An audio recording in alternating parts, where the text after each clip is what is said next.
What up, Pittsburgh Steelers fans? Matty P here with another episode of Steelers Touching Under, talking to you today about the Steelers and where they're situated heading into the bye at 5-2. One more game, Monday Night Football, New York Giants.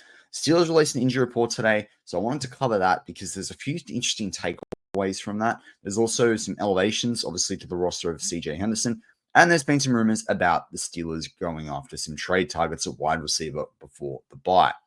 So let's kick off with the trade targets. I hear a lot about Cooper Kupp. I stick by what I've said about Devontae Adams. I stick by what I've said like Brandon Ayuk. The Steelers have to pay a quarterback at the end of this year. They do not need to be lumped with an expensive wide receiver. Therefore, I don't think Kupp is as much the guy. There are other guys out there that you can go and trade for. They could go back into the Cortland Sutton well. They could go after the Terry McLaurin option. They could go after Mike Williams. He's cheap for the Jets, but he didn't do he caught one key ball from Rodgers. Like, it wasn't like he was, make or break. And plus, you then shake up the offense in a way that affects like how you're using a guy like Pat Fryman. I'd still like to see him getting like a more focused passing type, receiving tight end. I think that would be more beneficial at this point with this squad. Have four options there. That's what I'd like to see. I think that is more beneficial to this team getting better. I do think they're short at wide receiver, but this feeds into what we'll talk about with the injuries, because where the Steelers are situated, we have not seen a third-round draft pick and a guy that won a championship with Michigan in Roman Wilson. We've not seen him yet this season. And so that's a challenge, because it's hard to say go and trade for someone if actually he could step up and perform a role cheaply. But the thing is, the Steelers need every draft pick that they can get next year. And so any draft capital you give up, like a second rounder, is going to be a big problem when you could find yourself actually needing to draft for a quarterback. That is an expensive pick for the Steelers to move away. They can move away something for 2026. So if the Steelers do move for a wide receiver, there is a fallout. It's not robbing Peter to pay Paul. The Steelers need to win games this season. We want to see them go as far as they can. But there is a fallout if they move for these wide receivers. And my thing with the same as it was with Adams, Ayuk, and Kupp is that that's an expensive fallout, not just from trade capital, but also on the salary cap. And the Steelers will need every dollar they can next year if they are going to pay their quarterback, sign better players in free agency, and retain some of their key players this season as well. So that's a bit of an issue there. But let's get into the injury report outside of that. So Roman Wilson did not practice. I'm kind of thinking you don't activate him for this game. Continue with what you've done. Get through the bye. Let him get healthy. That's my key thing with Roman Wilson, especially with the hamstring, especially with the injuries that we saw him go through the summertime into the season. I would not activate him this game and risk him hurting himself and not being available down the stretch. That forces you to have to go and make a trade move and get another wide receiver. That's the problem there. And then an experienced wide receiver too, because you're the moment we're banking on Wilson's potential. So that's interesting with Wilson, being injured. I do think, or not practicing, I should say, I do think it makes no sense to actually activate him for this game. I don't see the point there. Some people might disagree with me, but I don't. The other two people on the list was KZ. We've heard about him coming back for a little while now and been rumored that he'd be back just before the bye for practice. He'll be key because we didn't see Deshaun Elliott who didn't practice on Thursday because of a back issue. So that's going to be a problem for the Steelers if he's out. He's been tremendous. He's one of the best players on this defense. I stick by what I said going into the season. He's my favorite acquisition for the Steelers from a free agent perspective. I think he was more crucial than even getting Queen.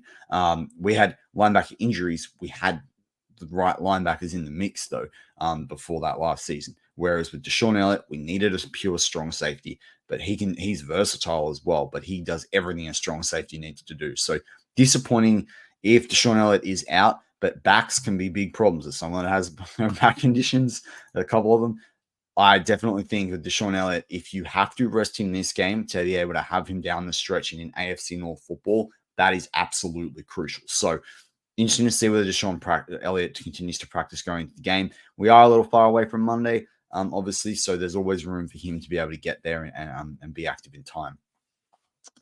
All right, the next guy is Dante Jackson. He is full practice. I've heard the shoulder injury is not as bad as was made out going out of the last game there. So against the Jets. So I think from Dante Jackson's perspective, hopefully he continues It is interesting when we talk about CJ Henderson because it allows Dante Jackson and Joey Porter to be there. It allows Benny Bishop to be playing in the slot.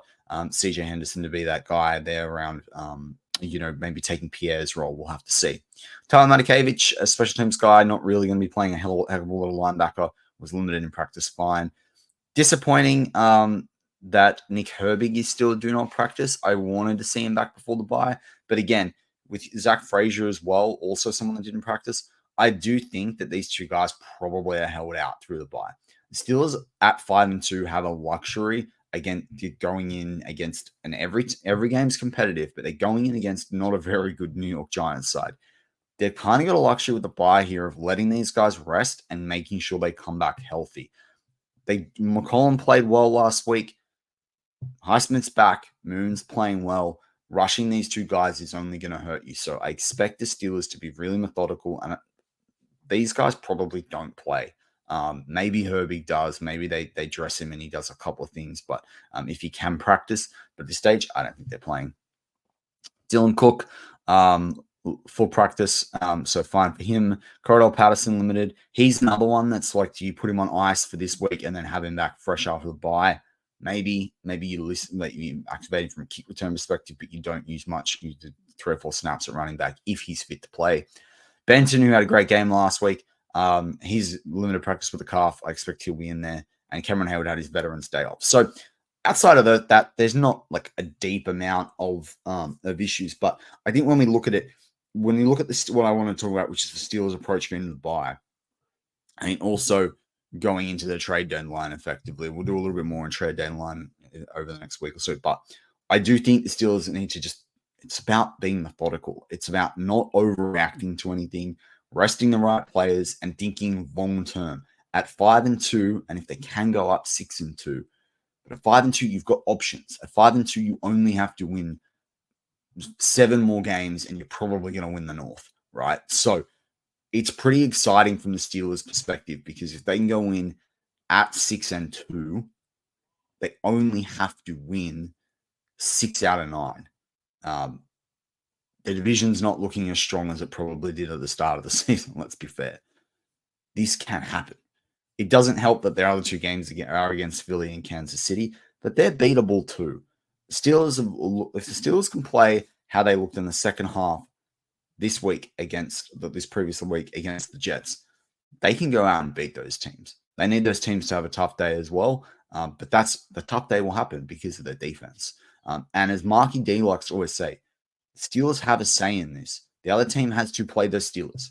So that's what I'm excited about because I think this team can go on a run after the bye, but it starts with taking a methodical approach into the Giants game, into the bye, not trading away and selling any future for wide receivers. There will be players that come available, but a second-round pick for Cooper Kupp that I keep hearing rumors about is not going to get this team to a Super Bowl on its own, and it is going to hurt them down the truck. So let's see what happens in terms of wide receiver. But if you rest Wilson and you know what you've got coming out of the bye against the Commanders, that could be where his launch party, his coming out party kicks off. But anyway, let me know in the comments, are you worried about any of these injuries? Do you think the Steelers can go up 6-2? And do you think they need to trade for a wide receiver? If so, who? I'm Matty P. As always, go Steelers.